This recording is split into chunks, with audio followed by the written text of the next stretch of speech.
Chapter 8. The Character of Engrams. There are several general types of engrams. It must be understood that the mind possesses a time track of one sort or another, and that this track is a specific thing. The time track of an individual will include all those things available to his analytical mind. But the data which he can easily contact along his time track is definitely not engramic, even if it possesses an emotional charge. Everything on this track will be rational or justified experience. It will not include engrams. It may include locks or even engram locks, which is to say that it may include moments of mental anguish or antagonism, and may even include instances of unconsciousness which have some slight engramic value, and which are locks on some engram. An engram has several specific positive characteristics. It is received by the individual at some moment of physical pain. It is not available to the analyzer, and it includes conceived or actual antagonism to the survival of the organism. Certain mechanisms, such as forget it, may swerve a minimally painful or unconscious experience off the time track. In that case, it becomes possessed of engramic value. All engrams with power to derange the analytical mind and aberrate the physical body lie off the time track and are not available to the analytical mind without auditor assistance. By reason of its disorganization during the moment the engram was received, or because it has been forcibly instructed that the data in the engram is not to be recalled, the analyzer cannot reach the engram by ordinary means because the data has been erroneously labeled dangerous, important, or too painful to touch. The engram then, by a bypass circuit, feeds hidden commands into the analyzer. By a direct instantaneous circuit, it is permanently connected to the motor controls, all perceptic channels, the glands, and heart. It is awaiting a moment of low general tone, weariness, or injury when the analytical mind has reduced powers. It is also awaiting the perception of one or more of the engram's restimulators in the environment of the organism. Continuous restimulation of the engrams can in itself cause a low general tone, which in its turn permits more engrams to become restimulated. As the reactive mind comes into a more or less completely chronic state of reaction, the individual becomes more and more governed by this mind. His thought becomes more and more engramic, and he can be seen to drop in general tone on the tone scale down to the break point, which may be arbitrarily placed somewhere between 2.0 and 2.5, and below which lies the region of insanity. Engramic thought is irrational identity thought, by which the mind is made to conceive identities where only vague similarities may exist. It is necessary that the auditor thoroughly understand engramic thought, for it is with this complete irrationality of identity that he will basically deal. As he works with any individual, sane or insane, he must continually employ in the bulk of his computation on the case the equation of engramic thinking. Engramic thinking can be stated by A equals A equals A equals A equals A. The engram, when one or more of its restimulators is perceived in the environment during a moment of low general tone, may dramatize. The dramatization is the precise content of the engram. The aberration is the precise content of the engram. The reaction of an individual's analytical mind when an engram is reactivated is justification. There is reason to believe that part of this survival mechanism consists of the axiom: the analyzer must never permit an incorrect solution. The engram brings about many incorrect solutions. The analyzer may very well become entirely involved with the attempt to discover and deliver to a society or to itself adequate rational reasons for the behavior of the organism. The analytical mind, though working from the command of the engram itself, is unaware of the source of the command. Not being able to discover the source, it introverts more and more in an effort to solve a problem which contains danger to the organism. The analytical mind tends to find the danger without and within the organism. There are 5 ways that the organism can react to a danger in its vicinity. It can attack it, avoid it, neglect it, run from it, or succumb to it. In just these ways can the analytical mind, which it must be remembered is possessed of self-determinism and willpower, react to the reactive mind. As the general tone lowers, which is to say, as the analytical mind becomes less and less powerful, through weariness, continual reverses in general health, etc., the more and more heed it must give to the problems unsolved in the reactive mind. These are in essence unsolved problems. As such, they contain their own solutions. The analytical mind, unable to reach them, justifies the organism's reaction to them, succumbs to them, causes the organism to attempt to flee from them, apathetically may neglect them, as in prefrontal lobotomy, avoids them in many intricate ways, or attacks them. The analytical mind is not only not certain where the experience lies on the time track, it also does not know whether the menace is within the organism or without it. So it can become entirely indiscriminate, and eventually it may achieve highly irrational solutions by which it seeks to solve the problems of the highly irrational reactive mind. The deep sensory perception channel entering the mind is evidently equipped with an appreciator, which sorts according to the momentary general tone or potential of the analytical mind. The higher the general tone or potential of the analytical mind, the better the data in the appreciator is sorted. The appreciator circuits are evidently fully apprised of engrammic content in the reactive mind, and evaluate restimulators perceived in the environment against the general tone of the analytical mind. When that is low, restimulators route more or less directly to the reactive mind, which instantly responds by fixed connections into the motor controls. Commands to the various members, muscles, glands, and organs of the body may be sporadic or constant, producing a high variety of responses in the body. Entire vocabularies are fed into the voice circuits, directly from the reactive mind when an engram is restimulated. Orders to be active or inactive are fed to other portions. The individual time track of the engram spaces the commands to the organism, and a dramatization is accomplished which may contain a portion or all of the content of the engram as governed by the situation. Psychosomatic ills, hysterias, rages, tantrums, criminal acts, and any and all content prejudicial to the survival of the organism in which the organism is seen to be indulging, has as its source the reactive mind. The sole and only content of the reactive mind is what exterior sources have done to the organism. None of the content of the reactive mind is self-motivated.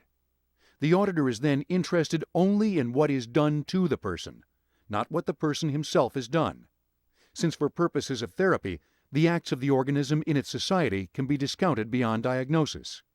Even then, they are of small importance to the auditor. An organism possessed of an analytical mind not victimized by incapacitating disease or injury, and unaberrated, will commit no act knowingly prejudicial to the survival of the organism or other factors within the dynamics. It will combat only those dangers in society which are actual menaces. Whatever may be the status of the innate moral sense, the basic intent of the basic personality is to further various energy forms along the dynamic toward the goal. Only moments of actual dispersal of the awareness of the analytical mind permit data to be received which is prejudicial to the intent of the dynamics. Only from these unconscious moments can the basically stable and enormously powerful and able analytical mind be aberrated through the implantation of unanalyzed, painfully administered, and antagonistic information. It is the purpose of the auditor to find and exhaust these moments from the life of the individual. This therapy includes, therefore, as its basic principle, the exhaustion of all the painfully unconscious moments of a person's life. By eradicating pain from the life of an individual, the auditor returns the individual to complete rationality and sanity. The auditor should never be content with merely bringing the individual back to normal. He should achieve with the individual a tone 4, even though this is far in advance of the average state of society at this time. A tone 4 with his dynamics intact and powerful, with his rationality and intelligence increased to the optimum, becomes extremely valuable to the society, whatever his past. Knowing this, the auditor can expect a maximum result of lasting duration with any person not physically hopeless. An auditor in Dianetics will achieve the best results by ignoring impulses to educate or inform the individual in any way beyond instructions sufficient to acquire cooperation. The entire purpose of the auditor is to rehabilitate the basic dynamic, the four dynamics, and the normal purpose or profession of the individual. Anything implanted by positive suggestion or education in the course of therapy is harmful and must be canceled if delivered. Only the basic personality of the individual can decide and evaluate things in his environment. Therefore, hypnotism as practiced with positive suggestion is shunned, since any and all hypnotic commands with the attendant forgetter mechanisms are no more than artificially implanted engrams. Indeed, it is quite usual for the auditor to have to exhaust hypnotically implanted material, received either from some hypnotist or from the individual's analytical mind itself when he is operating under quote-unquote self-control. Hypnotism, as such, does not work, and a study and short practice in Dianetics will reveal exactly why. The auditor is attempting to delete the reactive mind from the individual. This reactive mind is an infestation of foreign, careless, and unreasoning commands, which disrupt the self-determinism of the individual to such an extent that he no longer has charge, through his analytical mind, of the organism itself, but finds himself under the continual and chronic orders of unseen, never-reviewed exterior forces, often and usually antipathetic to the survival of the organism. Engrams deal with identities where no identities exist. They therefore pose many strange and irrational problems, which are seen as aberrations in people. If a human being has been born and not cleared, he can be supposed to have at least one engram. Anyone who has a birth which has not been cleared by therapy has, therefore, a reactive mind. There is no disgrace attached to having a reactive mind, since it was thrust, without his consent and without his knowledge, upon an unconscious and helpless individual. Sometimes this was done by people with the best of imaginable intentions. A person not possessed of a rational mind cannot be rationally considered to be morally responsible, no matter the demands of the current society, which hitherto lacked any method of determining responsibility. The pain contained in the reactive mind is normally severe. The usual parental punishments, family complications, reprimands, minor accidents, and the battle of the individual with his environment influence, but do not cause, a reactive mind. Nor do these things have the power to change materially the reactions of an individual. In the background of any individual exist many hidden personalities contained in the reactive mind. Dealing in identities, the reactive mind often confuses identities of individuals. Therefore, irrational attachments and antipathies are formed by aberrated individuals who can often find no reason for such attachments or antipathies in their contemporary environment.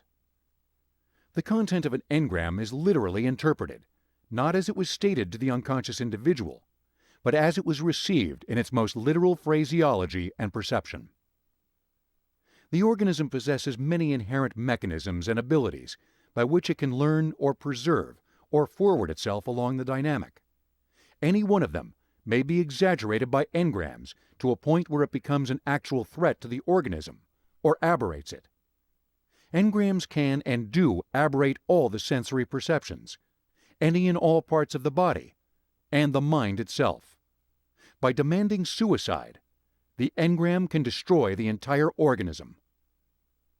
The error of the reactive mind was introduced by the evolution of speech, for which the basic mechanism was not designed. When all perceptics save speech formed the reactive mind, it was to some degree serviceable. With speech came such complexities of perception and such interchanges of ideas that a whole series of illusions and delusions could be derived from the reactive mind's necessity to determine identities for purposes of emergency. Without the reactive type mind, survival would be extremely difficult, since it must be there to care for emergencies during moments of dispersal of the analytical mind by shock or other means. With speech, the reactive mind came to possess far more power and extensive content. The analytical mind being a delicate mechanism in some respects, no matter how rugged and capable in others, then could become subjected to delusions and illusions, which, however shadowy and unreal, must nevertheless be obeyed. By stripping the reactive mind of its past painful content, the analytical mind may be placed in complete command of the organism. The moment a man or a group becomes possessed of this ability, it becomes possessed of self-determinism.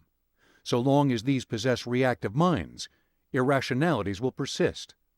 Because it contains literal speech, no reactive mind can be conceived to be of any value whatsoever to the rational organism.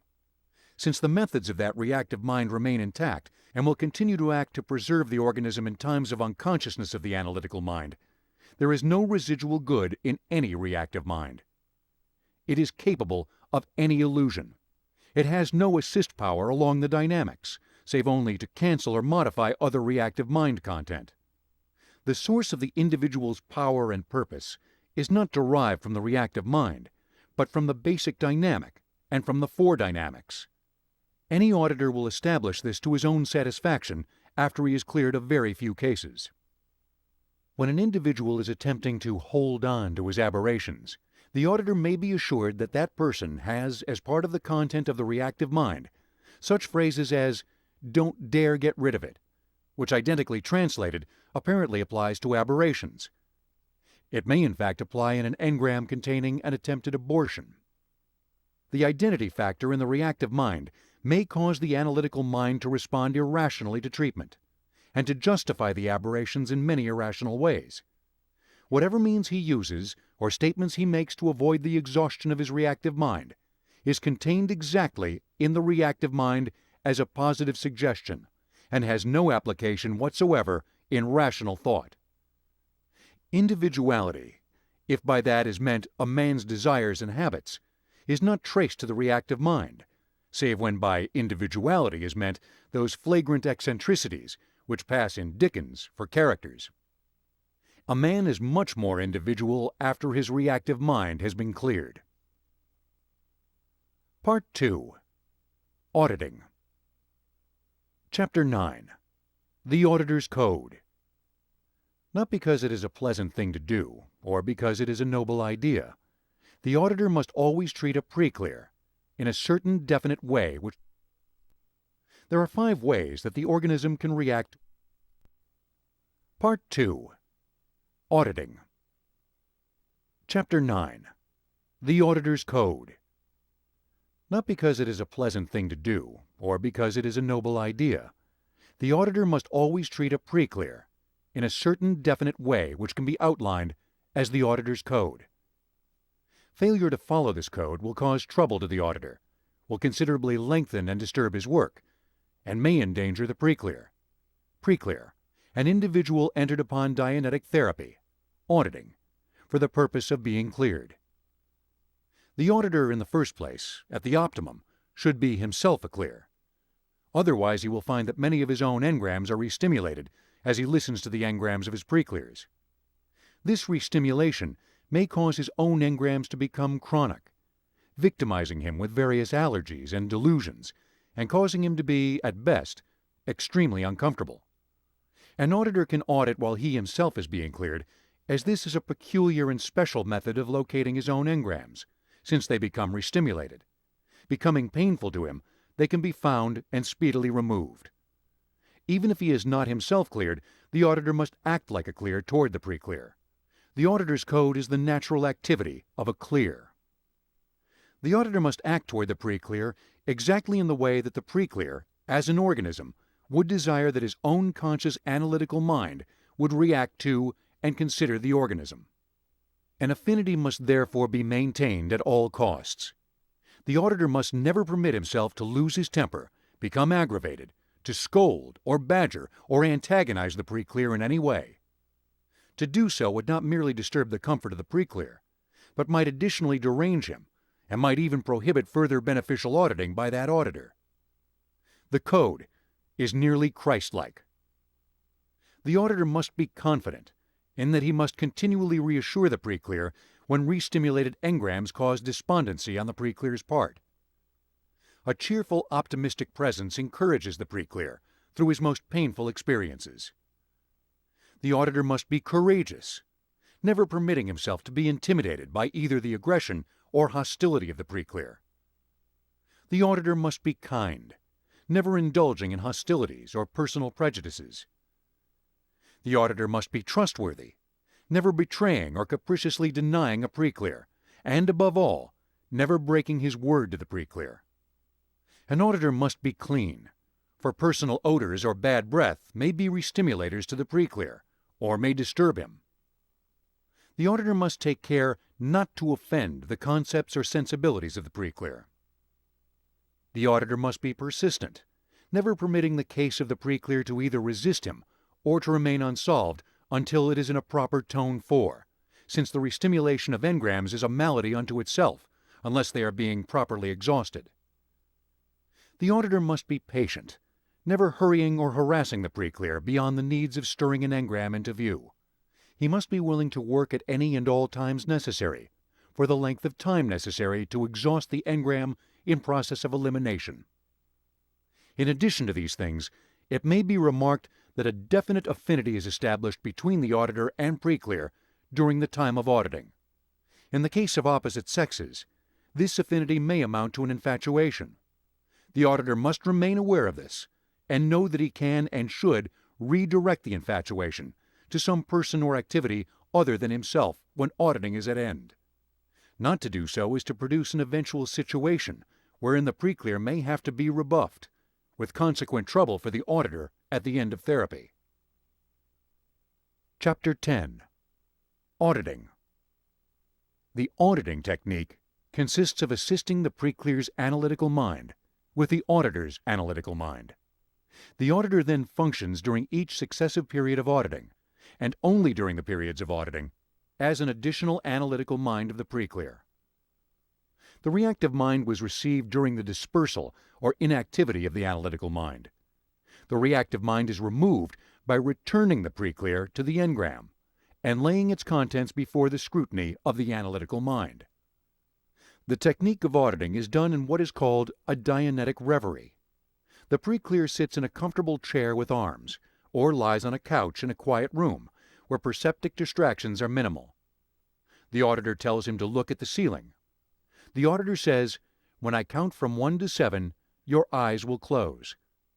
The auditor then counts from 1 to 7 and keeps counting quietly and pleasantly until the pre-clear closes his eyes. This is the entire routine. Consider it more a signal that proceedings are to begin and a means of concentrating the pre-clear on his own concerns and the auditor than anything else. This is not hypnotism.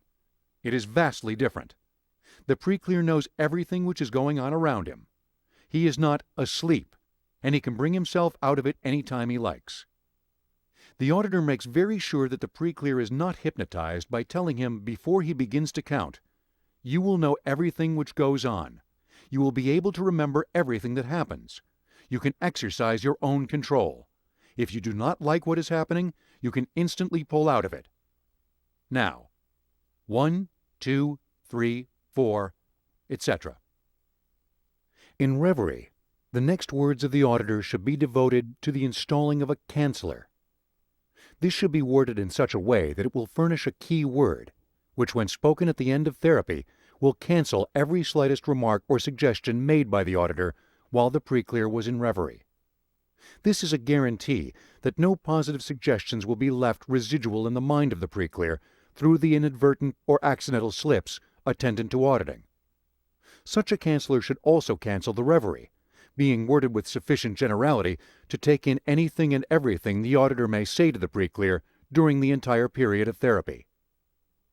At no time should the auditor permit the pre-clear to be under the delusion that he is being treated by hypnosis.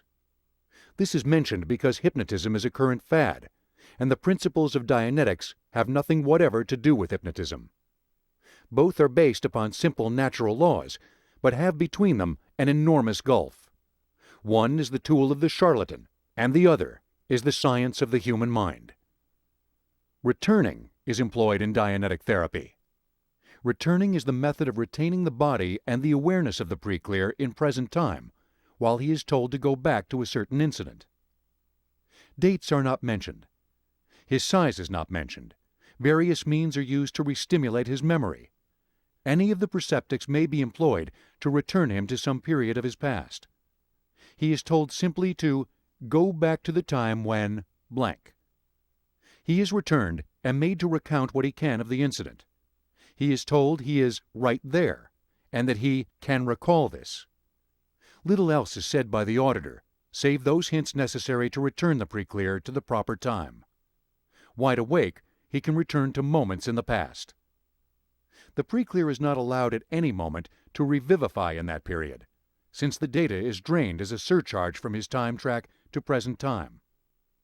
He is told that he can remember this, but he is never told that he can remember this in present time, since that will occasion the somatics to return to present time. Most of the data is located by observing some somatic pain in the individual, or some somatic aberration, and seeking to discover wherein it was received. The somatics are employed primarily because the motor controls possess a less disturbed time track than the sensory strip. It must be remembered that there is no aberration without an accompanying somatic. The somatics alone, being physical ills of one sort or another, hold the aberrated content of the reactive mind in place. The motor controls can be returned to a period, although the conscious or analytical mind believes itself to be entirely in present time. By talking to the muscles, or motor controls, or various bodily aches and pains, the auditor can shift them at will, up and down their time track. This time track is not connected to the analytical mind and speech, but is apparently a parallel time track, with greater reliability than the sensory track. The precision of data contained in the motor control time track is enormous. Muscles can be made to tense or relax. Coughs, aches, and pains can be made to come and go simply by uttering the right words for the engram, or the wrong words. It is the primary task of the auditor to cause the time tracks of the motor strip and the sensory strip to come into parallel. That the time track exists in the strips has not been proven, but they can so be considered for the purposes of this explanation. That they exist is extremely apparent.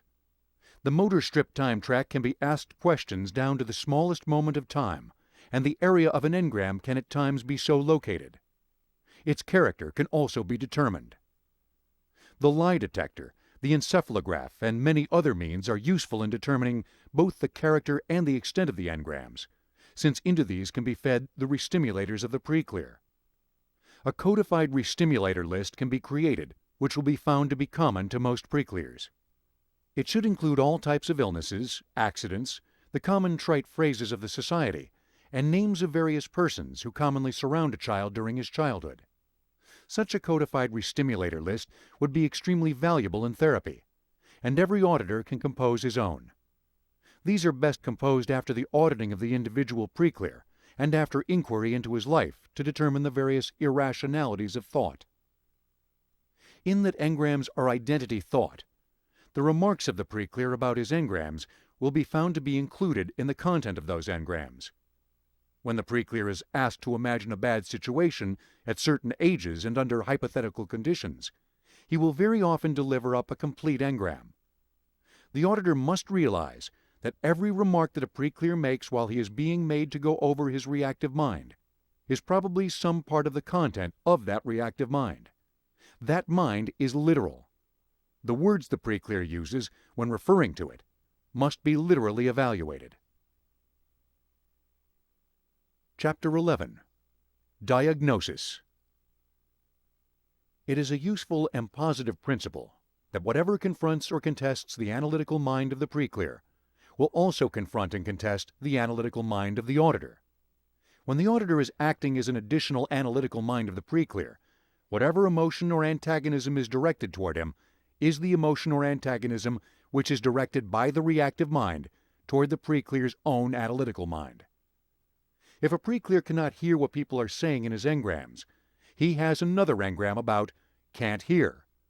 If he cannot feel anything in his engram, it is because he has an engram about can't feel. If he cannot see, he has an engram about not being able to see, and so forth. If he cannot return, he has an engram about going back, or returning to childhood, or some such thing. If he is doubtful and skeptical about what is happening or what has happened to him, it is because he has an engram about being doubtful and skeptical. If he is antagonistic, his reactive mind contains a great deal of antagonism. If he is self-conscious or embarrassed, it is because his reactive mind contains self-consciousness or embarrassment. If he insists on maintaining his own control, refusing to do what the auditor tells him to do, it is because he has an engram about self-control, and so forth and so on. This is identity thought. All this is used in diagnosis. Auditing is the best method of learning the problems of the pre-clear. Trying to work the pre-clear into returning, hearing, seeing, feeling, going back and forward, and taking due note of what he says about the entire process will form a rather complete diagnosis on one who is not insane. Questioning the pre-clear as to what is wrong with him will elicit replies straight out of his principal engrams. Listening to an endless justification of his actions is both a delay and a waste of time. But listening to what he has to say about what he thinks has happened to him, or what he is afraid of, is of definite value. Insane persons form and pose a slightly different, but essentially the same problem. It is a clinically established observation that the reactive mind is relatively shallow. Below it lies the basic personality of the individual, no matter how insane he may be. Therefore, by one means or another, a rational being may be reached within a pre-clear, a being who is not aberrated. Here it can be established what the pre-clear really wants, what he hopes, what he actually feels. It has been observed that no matter what his raving state, providing his brain structure is normal and complete, the basic personality is entirely sound and sane, and will cooperate. After auditing, the pre-clear will become this strong, competent, and able personality. The reactive mind, when unable to exert itself to its aberrated full in the environment of the pre-clear, will break the pre-clear, or cause him to lose tone. Therefore, it is of definite interest to discover what immediately preceded the break of the pre-clear, or what is currently causing him unhappiness. Something is dispersing his dynamics. The probability is that he has a chronic restimulator in his vicinity. Wives, husbands, mothers, fathers, superiors, etc., can be the source of such breaking, since they turn the purpose of the reactive mind, which pretends to desire above all else the best interest of the pre-clear, back upon the pre-clear himself. Thus, these sources cause the pre-clear to lower back into the tone of the reactive mind, apathy, or a low tone too. The problem of the fixed person and the problem of the sympathy engram are both visible in the aberrated individual. The identity thought of the reactive mind has taken some part of the person of some individual in the pre-clear's current environment and referred it to some part of the person of an individual in the pre-clear's engramic past. The discovery of this identity is one of the principal problems of therapy. The sympathy engram is of a very specific nature, being the effort of the parent or guardian to be kind to a child who is severely hurt. If that parent or guardian has shown the child antagonism prior to the time of the injury, the adult pre-clear is prone to reactivate the injury in the presence of the identity personality with whom he is now associated. This causes many somatic ills to present themselves in the present. Only the exact words of a sympathy engram will soothe the aberrated personality. There are not many personality types. A human being learns through mimicry. If his own self is found to be too painful, he can become another self, and very often does. A tone 4 can become people at will without being aberrated about it, thus enjoying books and plays by being the person portrayed. But an aberrated individual can become part of the engramic cast of his reactive mind, and so solve all of his problems in such an aberrated fashion. Aberrated people are not themselves, since they do not possess their own determinism.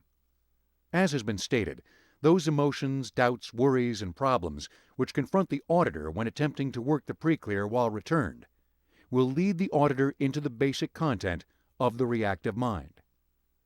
There are certain definite manifestations which can be suspected and certain routines which follow every case.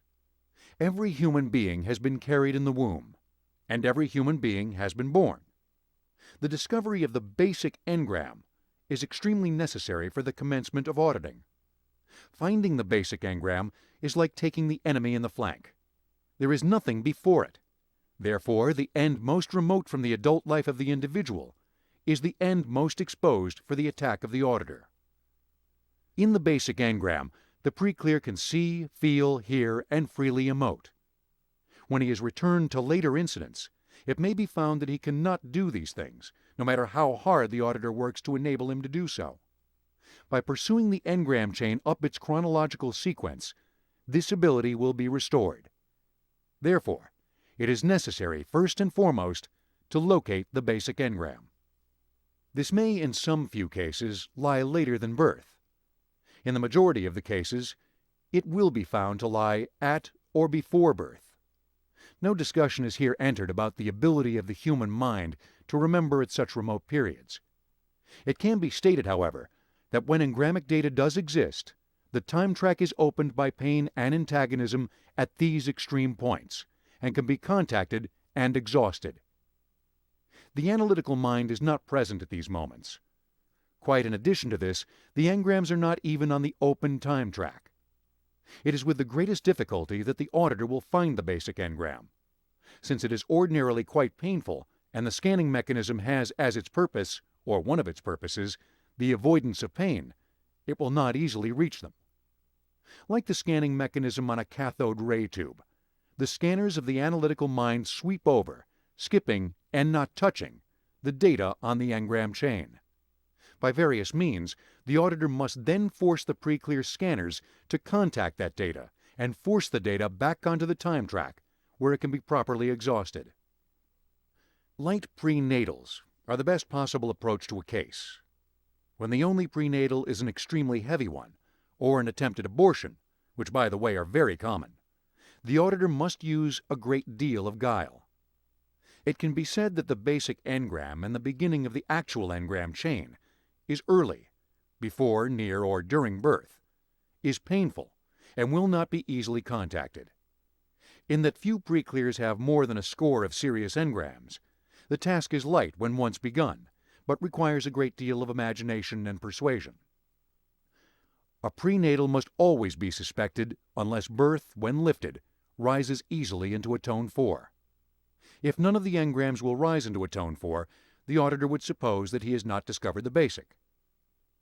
There are 3 kinds of engrams: the precursor, the engram, and the follower. By engram, here is meant that experience which the auditor has found and is working upon. If it does not seem to be lifting after a few recountings, a precursor must be suspected and returned to. In this way, an earlier basic may be discovered. But it is a fruitless task and wasted energy to attempt to work anything but a basic. Blows in the womb, attempted abortions, and birth are the usual basics. These must be exhausted to their fullest degree before other engrams are even glanced at. The advantage of this is that everyone has a birth. Birth can be looked for. If it is not quickly found and if it does not develop on examination, then an earlier experience must be suspected and located if possible. In this way, the prenatals may be discovered. Easily, the most important are the prenatals. When a child is abnormally afraid of the dark, he probably has a prenatal experience. This prenatal experience will include all the sound data and sensory data of the incident. It is eidetic and identical. The pre-clear will have somatics. These, on the first few recountings, will be ordinarily faint, and then become more severe as more data is located. The data will finally be, in more or less, a complete state, and the engram will begin to lift, rising up through the various tones. All prenatals are apathy experiences, and are therefore serious. Minor taps and discomforts in the womb are of no consequence. A true engram will consist of such a thing as a knitting needle being rammed through the fetus, half of the fetus's head being badly injured, blows of various kinds, bringing about fetal unconsciousness, and so forth. Returning will find an opening into any period when there has been pain. Disbeliefs and antagonisms from the pre-clear on the subject of such a thing as an attempted abortion should be overlooked by the auditor, or taken into account as the sign of an existing engram. A case is recalled wherein a girl insisted that if an abortion had ever been attempted on her, it should have been successful. Through several sessions, while an attempt was made to lift birth, she continued this assertion, until the auditor realized that this was probably a remark made by the abortionist, or the mother, when his efforts failed. As soon as this was suggested to the girl, she was able to at last reach the incident with its somatics without any further suggestion from the auditor. A chronic apathy case under treatment for some years in an institution, she suddenly responded to treatment, brought the abortion to tone 4, erased birth to tone 4, and recovered mentally and physically into a social asset well above normal. The auditor should continue to suspect prenatals so long as he cannot get later engrams easily into tone 4. Once an engram chain has been lifted at its end nearest to conception, the pre-clear should begin to clear relatively automatically, aided but little by the auditor. The clear should be in terms of laughter at its optimum. This laughter is the reversing of charges, residual in the locks and engram locks, which depended for their fear content or antagonistic content upon the basic engrams. Little engrammic data of any importance is to be found after the age of 10, although a serious operation or accident might provide one. The bulk of the engram data will be found before the age of 2. The most important data is ordinarily in the period of infancy, birth, or prenatal, with the latter containing the preponderance of the important data. Abortion attempts are easy to recognize when an auditor has had some experience. The parent who attempted the abortion will after birth likely be a source of anxiety to the individual, who seems to require a great deal of affection and attention from that parent. The individual will be found to be most fond of the parent or other who did not aid or who actually tried to prevent the abortion attempt. At this time, abortion attempts are extremely common. When an abortion attempt has been lifted, the engram chain should easily be brought to the time track and exhausted by the auditor. Auditing is essentially very simple, but it demands precise understanding of the principles involved, and imagination and sympathy on the part of the auditor. He must learn to compute engrammically, or learn to think with his analytical mind, only for the purposes of therapy to others, engrammically. His biggest problem is the discovery of the actual basic. It may elude him for a considerable period of time. There is other preparatory work to do in a case than the discovery of the basic. Occasionally, an entire time track must be rehabilitated in cases in which "do not remember" and "can't remember" have obscured the track.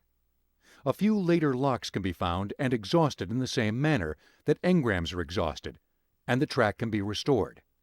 The hysteria or fear of the individual can be momentarily allayed one way or the other, and the problem of reaching the basic can be entered upon.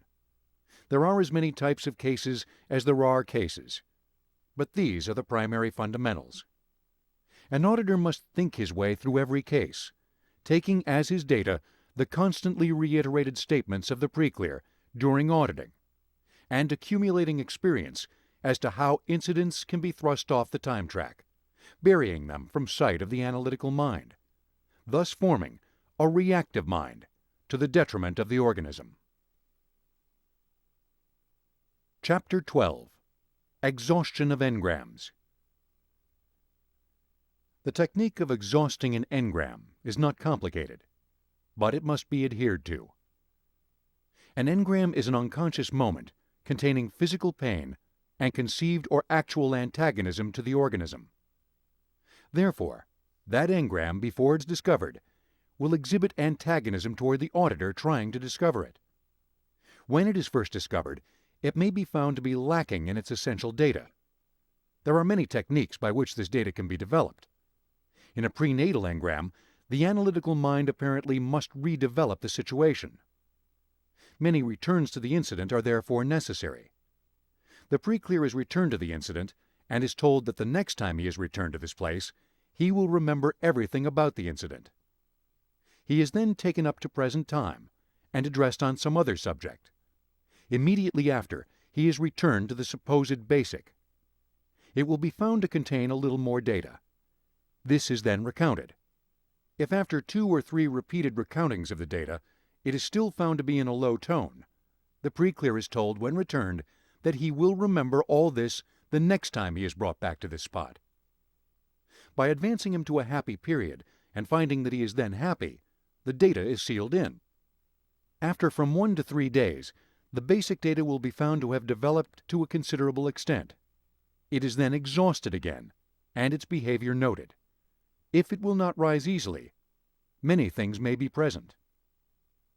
The first thing the auditor should suspect is a precursor. It is actually possible for a follower to contain essential information which will not permit the information to rise.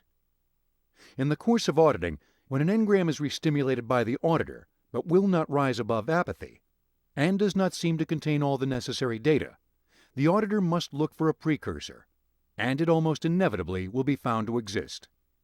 This precursor is then developed as the basic engram. If it follows the same behavior pattern of not lifting or becoming complete, another precursor to it must be discovered. If at last the auditor is entirely certain that there is no engram ahead of the one being cleared, some possible locking mechanism later on may be found and exhausted, at which time the basic may show itself. Continual application of energy to the basic will at length bring it into full view, and continual recountings of it will gradually develop it, raise its tone, and lift it into tone 4. The principle of recounting is very simple. The pre-clear is merely told to go back to the beginning and to tell it all over again. He does this many times. As he does it, the engram should lift in tone on each recounting.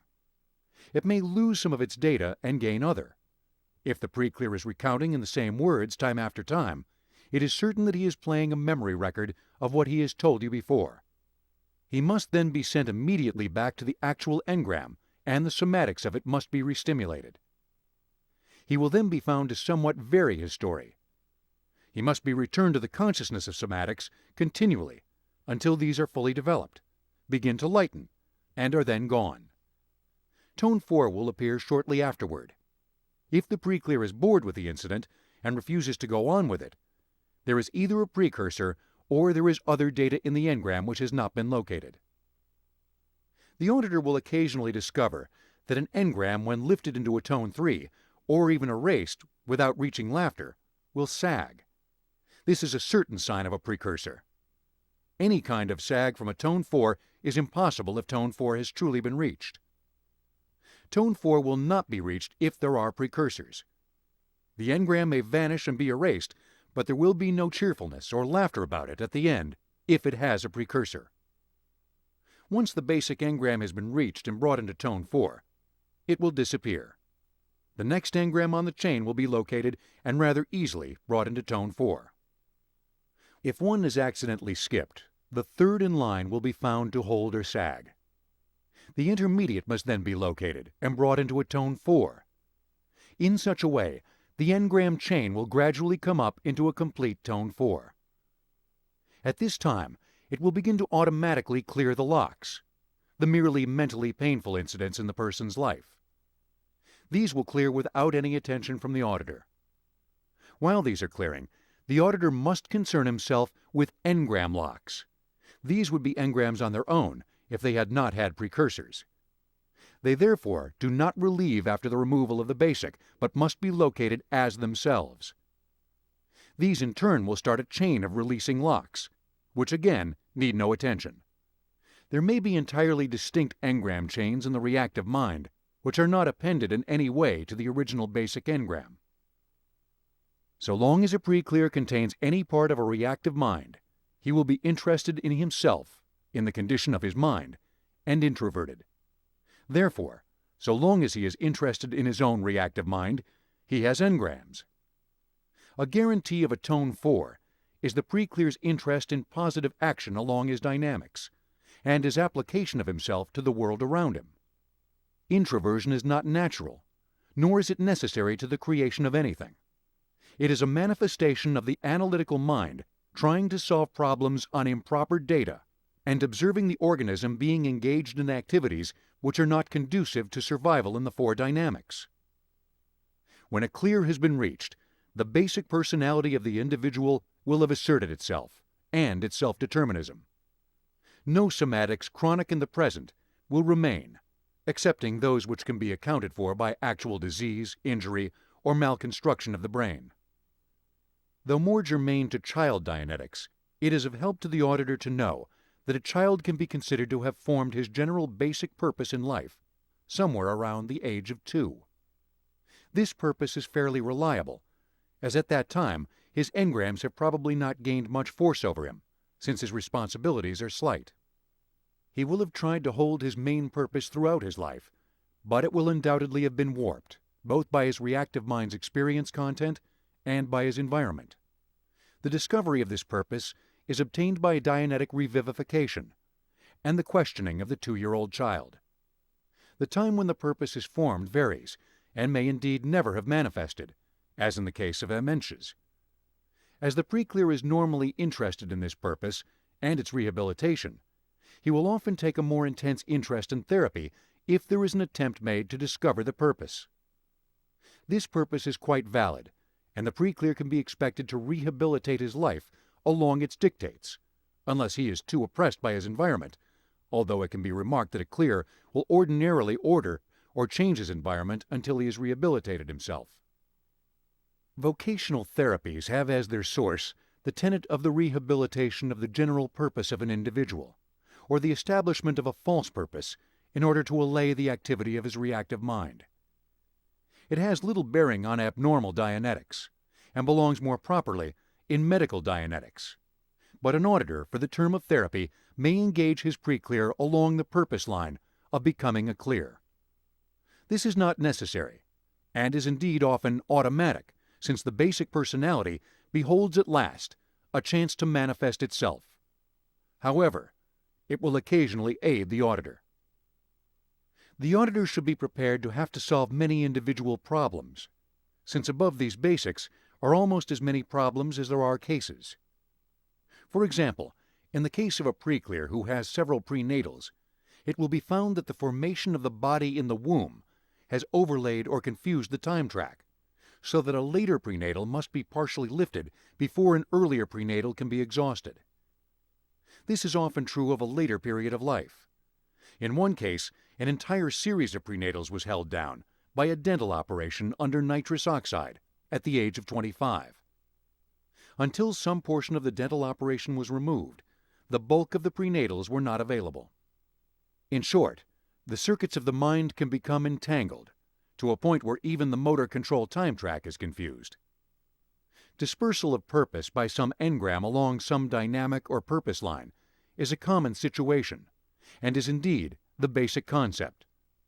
As a stream of electrons would behave if they were to encounter a solid object in their path, so does a dynamic or purpose disperse. These many varied and faint tracks after impact with the engram are symptomatic. Along dynamic 2, the sexual dynamic, promiscuity inevitably and invariably indicates a sexual engram of great magnitude. Once that engram is removed, promiscuity can be expected to cease. Anxiety is established in the preclear's mind by such dispersals, and he dramatizes because of the dispersal. This is one of the manifestations of his malady. No pervert ever became a pervert without having been educated or abused by a pervert, and that abuse must have been very thorough. The contagion of engrams is an interesting manifestation which the auditor should and must observe. It can be said that insanity runs in families, not because this is a eugenic truth, but because a standard pattern during emergencies or stress creates certain types of engrams, which in turn create types of insanities. Insanities are so definitely contagious that when a child is raised by aberrated parents, he himself becomes aberrated. As would be delineated by infant and child Dianetics, the best way to guarantee a sane child is to provide it with clear parents. This is of definite interest to the auditor, since he will discover that in cases of a severe prenatal in birth, the engrams were also received by the mother, exactly as they were received by the child. The child will thereafter be a restimulator to the mother, and the mother a restimulator to the child for the severe incidents. The mother, having received the exact wording of the engram, also contains the engram. Restimulation by the child will occasion the use of the engramic language toward the child. This brings the infant and child and adolescent into the unhappy situation of having his birth engram or his prenatal engram continually restimulated. This occasions dire results and very great unhappiness in the home, and is one of the main sources of family difficulties. A child, even if he despises them, will dramatize the actions of his parents when he himself is married and when he himself has children. In addition to this, the other partner in the marriage also has his or her own engrams. Their engrams combine into doubled engrams in the children. The result of this is a contagion and a progression of aberration. Thus, any society which does not have a high purpose finds itself declining and gaining to itself greater numbers of insane. Since the contagion of aberrations is at work progressively, the children become progressively aberrated, until at last the society itself is aberrated. While the fate of society belongs definitely in social and political Dianetics, the auditor is interested in the fact that he can take the prenatal and birth content of the engrams of his preclear and run them to discover post-birth locks and engram locks. The mother will normally have used much the same data whenever the troubles of the child impinged upon her reactive mind. This, of course, accounts for the locks. The auditor will also discover that where he is a married preclear who is aberrated, he should have two preclears, which is to say, the partner. It is useless to return a clear to his or her aberrated spouse and expect domestic tranquility to result. While the clear cannot and will not pick up his old engrams from the spouse in whom he has implanted them, he will nevertheless find his life aberrated by the mere existence of a spouse that he himself may have aberrated. Further, the children of these people will also need clearing, since they will be found, if the parents' aberrations were of any magnitude, to be sickly or aberrated or deficient in some way. The auditor should therefore, when he undertakes a case, be prepared to assume the family of his preclear, should an investigation of that preclear make it seem necessary. Aberrations are contagious, and where a person has been aberrated, that environment will to some degree also have become aberrated. The preclear may, for one thing, be somewhat victimized and aberrated by his reactive mind, which is now existing in his associates. The auditor should not permit such terms as psychoneurotic, crazy, or mentally exhausted to exist for long in the preclear's mind. These are depressant and are actually aberrations in the society. It is true and provable that the preclear is on his way to being not a person who is crazy or neurotic, but an individual who will have more stability and self-command and ability possibly than those around him. To be blunt, this is not the process of reviving corpses into a semblance of life. It is a process which, at its best usage, is taking the normal and average and giving them their birthright of happiness and creative attainment in the world of man. Chapter 13. The Analyzer. A proper understanding of the approximate working principles of the analytical mind is as necessary to the auditor as an understanding of the character and content of the reactive mind. It can be said, if only for illustration, that the analytical mind is sharply distinct from the remainder of the mind in the body. It can be considered to be the location of the individual's highest echelon in the awareness of now. In the human being, it is the location of high directional control. In the optimum state of the individual, it possesses the entire self-determinism for the organism. As its energy potential is reduced, and its circuits crowded with data of a non-essential nature, which it finds necessary to maintain a continued control, if of a limited extent, of the organism, this determinism is usurped by lower echelon mechanisms, such as the reactive mind. The theory of determinism by stimuli and experience is true of the lower orders of command mechanisms as it is in animals. It is distinctly not true of the analytical mind. Herein may be said to reside an individual's self-determinism, which is highly selective and self-motivated. It has not only the power of choice and action, it also possesses the ability to create stimuli. It can be considered for purposes of analogy as the seat of the four dynamics. Injured or jammed with extraneous data, it chooses to impede various of these dynamics. It has imagination, it can dream, it can create, and it is capable of origin in any plane, and is capable additionally of creating life and matter. Although it may not have done so at this writing, its ability to do so is apparent in enormous progress in that direction. It runs upon the principle that it can solve any problem which it can state. But appreciation of the analytical mind does not depend upon its observed abilities in the creations of a society. It is easily the greatest and most powerful calculator ever known. It can pose itself its own problems, and it can invent problems which are far removed from either necessity or observation. It is unlimited. It is a magnificent entity. Billions of words telegraphically composed could not begin to list its achievements and potentials. It is additionally conceived, for brevity in this parody, as being the primary and optimum residence of I. Its activity can be delineated by the heuristic axioms of the first chapter. The dynamic and the various dynamics are its only concern. The analytical mind does not contain engrams. It contains only locks. No pain is residual in the analytical mind beyond a restimulative somatic received in the same manner that it would be received and held by any other organ of the body. The engrams do not intrude into the analytical mind. An entirely different process is observably at work. By various conduits, the reactive mind is in full command of moments of pain. It is a lower echelon, immediacy-type mind, and can be considered to embrace all the cellular structure of the organism, including the reflexive subbrains.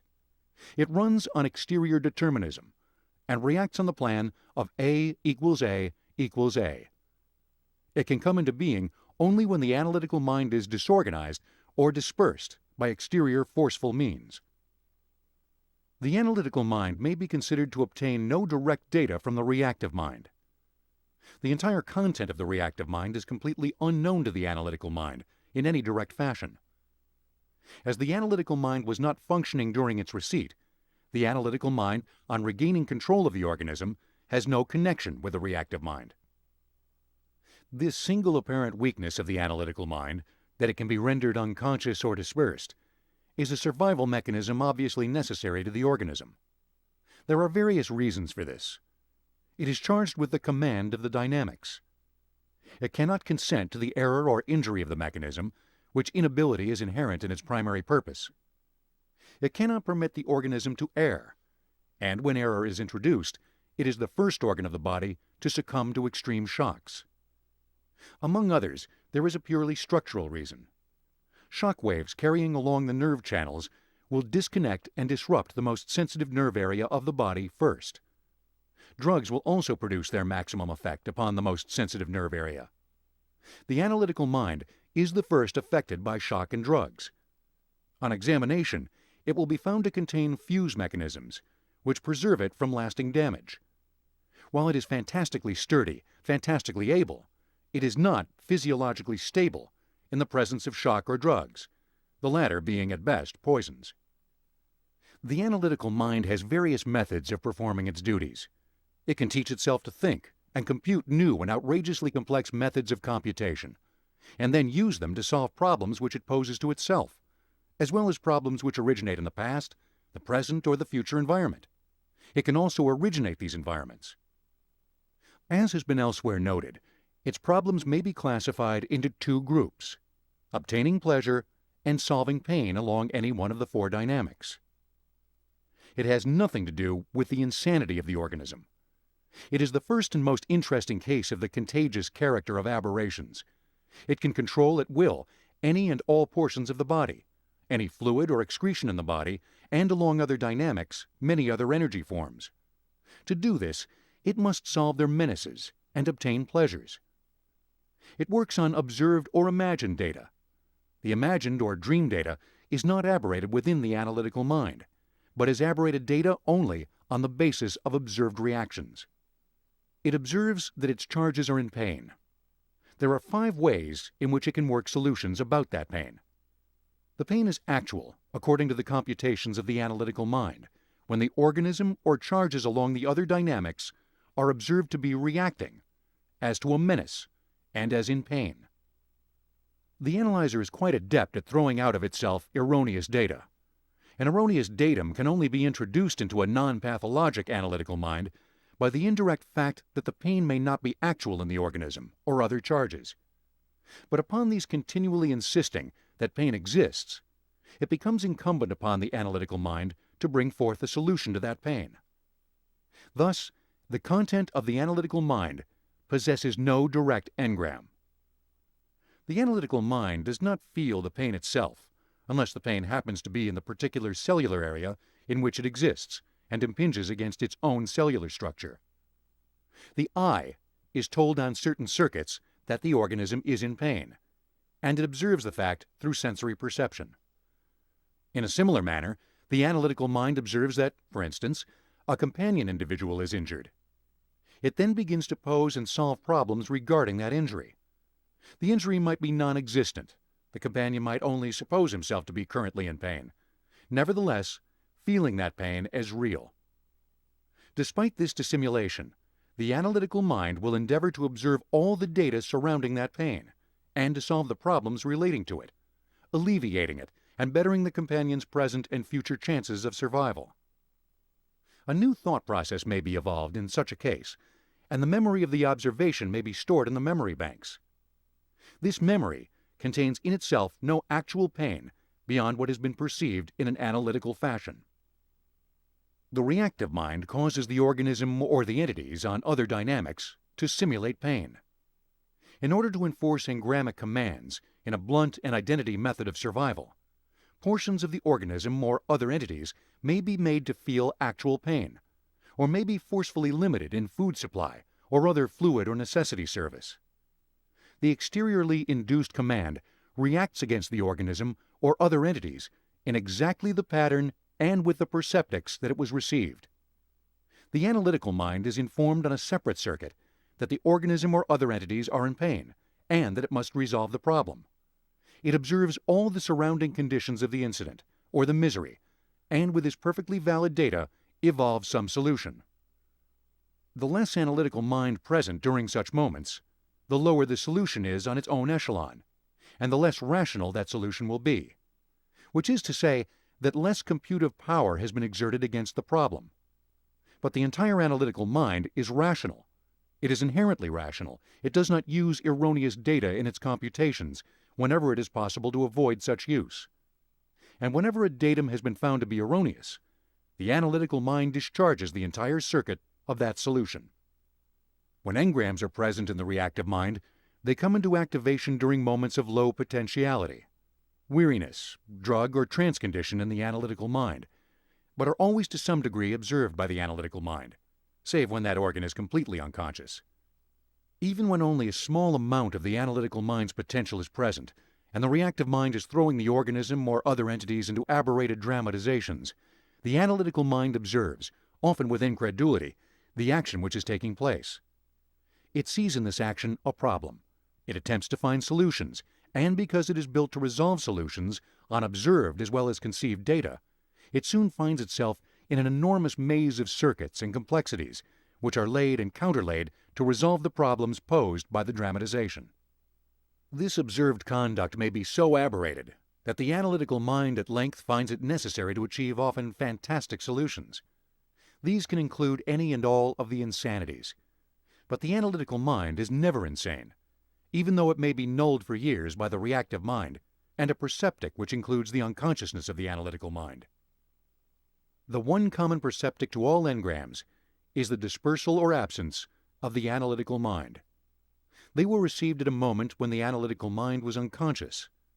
They therefore contain a datum which states that when restimulators such and so are present, the analytical mind is unconscious.